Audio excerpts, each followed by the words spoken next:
आज हम बात करने वाले हैं कि नव दुर्गा यानी कि नवरात्रि क्यों बनाई जाती है। क्या नवरात्रि के 9 दिन तक व्रत रखने से सारी इच्छाएं पूरी हो जाती हैं या फिर ये सब एक ढोंग पाखंड है। आज जानेंगे नवरात्रि की सारी सच्चाई। स्वागत है रियल स्पिरिचुअल की दुनिया में। तो आओ यार, आपका सामना कराते हैं रियलिटी से। Let's begin.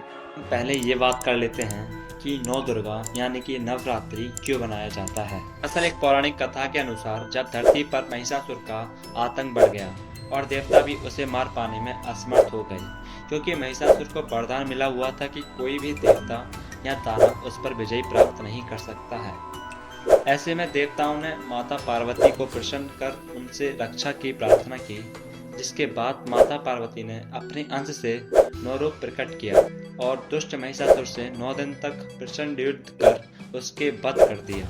उसके बाद से ही ये नवरात्रि का पर्व बनाया जाता है। अब सभी भक्तों के मन में ये सवाल जरूर उठता होगा, क्या नवरात्रि के 9 दिन तक व्रत रखने से इच्छाएं पूरी होती हैं? अगर हम व्रत रखते हैं तो हमारे डाइजेस्टिव सिस्टम में जितनी भी गंदगी होती है सब साफ हो जाती हैं, क्योंकि व्रत में स्वस्थ फल खाए जाते हैं या फिर हम अपने पेट को खाली रखते हैं, जिससे हमारे पेट को काफी फायदा होता है। दूसरा फायदा यह है, व्रत रखने से मानसिक स्थिति भी अच्छी हो जाती है, जैसे सोचने की क्षमता और खुद पर आत्मविश्वास या फिर भगवान पर भरोसा अटूट हो जाता है, जिससे तुम्हें अच्छी जिंदगी जीने का तुम्हारा दिमाग प्रभावित करता है।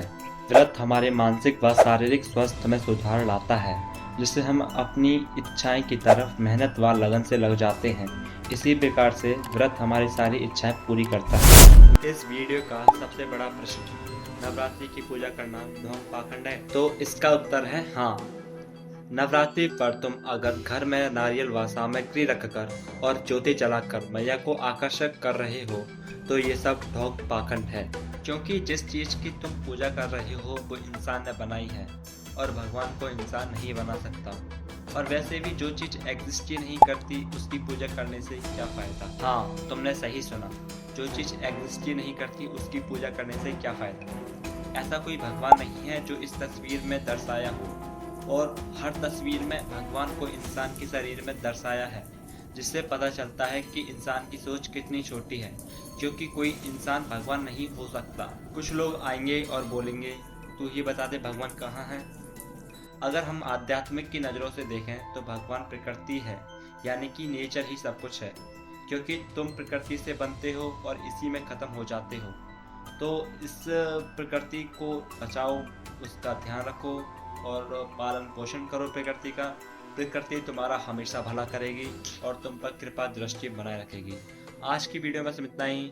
मिलते हैं किसी और नई वीडियो में नए टॉपिक के साथ। जब तक के लिए जय हिंद, जय भारत और जय माता दी। जय माता दी कमेंट में लिखना ना भूलें।